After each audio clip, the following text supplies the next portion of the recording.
game soundtrack can make or break a game. Whether a game is great or not sometimes is dependent upon the music that comes with it.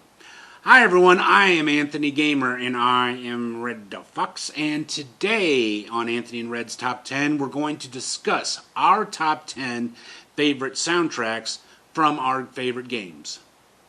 Yeah, and some of the games there, the music that's used is sometimes more important or significant than the game itself. That's correct, and that also goes with movies. There have been some movies out there that were terrible. I mean, just terrible. But they had a great soundtrack. A perfect example of this is the film Black Roses. Horrible movie, but probably one of the best soundtrack albums out there. And it can be the same with games. A lot of times games that are great or considered great by fans, critics alike, were also had a great soundtrack, whether it was theme music or they used licensed music from specific artists. So, in today's top 10, we are going to discuss games of several different platforms. And a quick disclaimer, we mean absolutely no disrespect by these lists we make. These are simply our opinions, and if some games have been left out, it's purely coincidental. So, without further ado, let's get started. Are you ready, Red? Oh, yeah, I'm ready when you are. All right, so let's get started. And starting off at the number 10 spot there, we have Bobby is Going Home by Bitcorp for the Atari 2600. Now this here is a PAL game. It was only released in Europe. Now the main reason we decided to pick this here game is because most PAL games have atrocious music. I mean, sometimes it's just a lot of loud beeps and stuff like that, and you just want to turn the darn thing off, or better yet, just turn down the volume all the way. I mean, you got a perfectly great game like Pizza Chef, but it makes so many annoying sounds, you gotta turn the sound off. Now, in this game here, you got not only amazing graphics and a fun game, but it plays music, mostly kind of hymnal stuff, and it's not annoying. It's actually pretty well done, so that is the reason that we added this game to the list here. And at number 9, we have the only prototype on today's list, and that is the famous Pursuit of the Pink Panther. Now, it's not uncommon to have Atari games with music, as Red just pointed out. However, it is kind of rare to have high-quality music with a game. Now, in the case of Pursuit of the Pink Panther, it had the advantage of having two chips, a ROM and a RAM chip, which made it possible to have great gameplay, stunning graphics, as well as a great soundtrack with, of course, the Pink Panther theme. All in all, that is what makes this one of the greatest unreleased games ever. And at the number 8 spot there, we got Bionic Commando from the NES. Now, we could probably do a whole list just of, the NES games, because there was nothing like 8-bit music. Oh, that's for sure.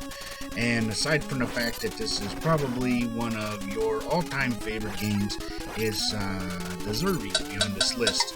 Not only is the game itself really challenging and a whole lot of fun there, but it's got an amazing soundtrack, which makes this game easily one of the best NES titles out there.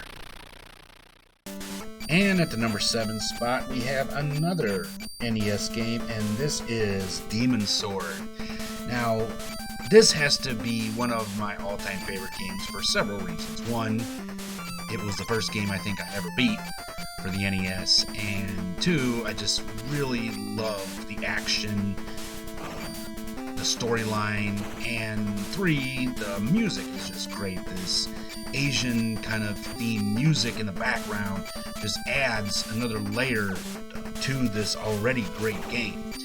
This is actually supposed to be a sequel to Legend of Cage, but I tell you, even though Legend of Cage was a great game and had a great soundtrack, this one takes it up a notch and definitely is one of my all-time favorite NES titles. And at the number 6 spot, we have a game with, strangely enough, the number 6 in its title, and that is Leisure Suit Larry 6, Shape In or Slip Out. Now, ordinarily, I will let you guys know ahead if I'm going to have some games that are strictly adult themed.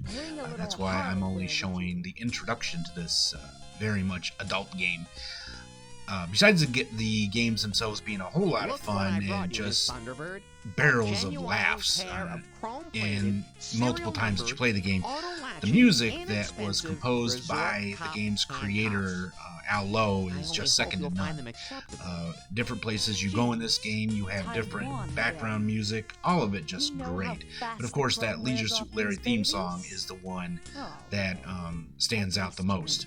I got a question. What's that? Are you gonna have episodes there talking about some of these kind of games? Oh yeah, I'm definitely gonna have some playthroughs of the Leisure Suit Larry games and discussions about it, but of course I'm gonna warn people ahead of time. Oh, that's nice.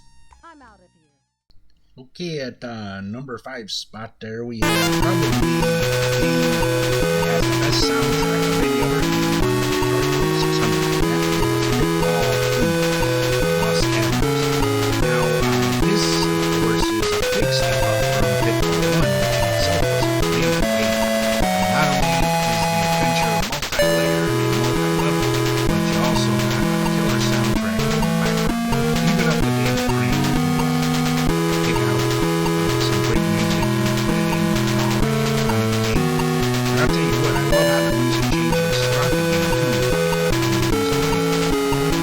You pick up roles, the music changes throughout the game, which also adds an extra layer of coolness to it because of that.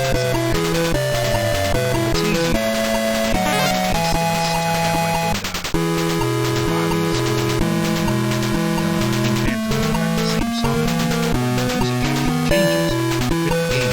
That's something that very rarely you've ever saw before or since Atari 2600.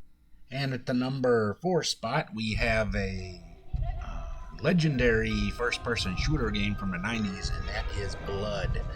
Now, in this game, you take on the role of Caleb, somebody who has been stabbed in the back and betrayed by his master, and the guy also went and killed his friends, so he's going on revenge.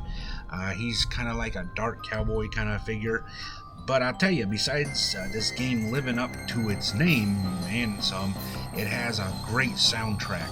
I tell you, the music fits the game for each particular level.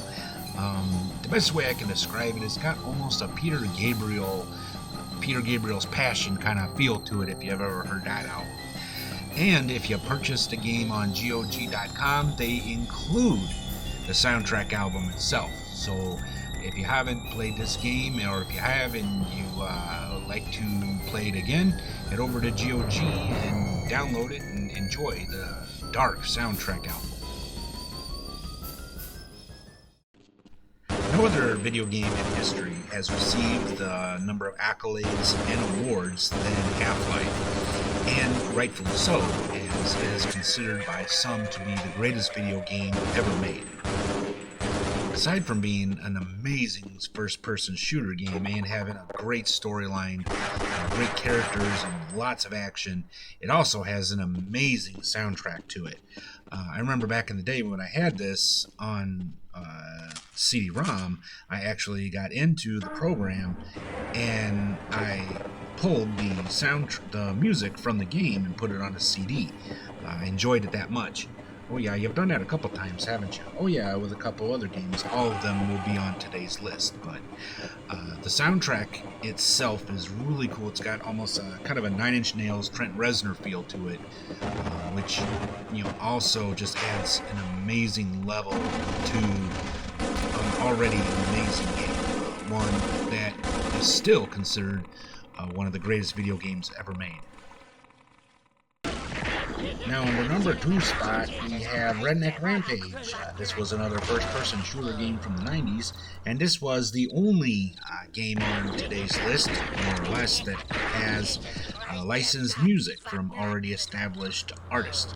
Now, what you got here is a whole lot of the type of music that you call psychobilly. You got Mojo Nixon, the Beat Farmers, Cement Pond, and of course the king himself of psychobilly, that is the Reverend Horton Heat.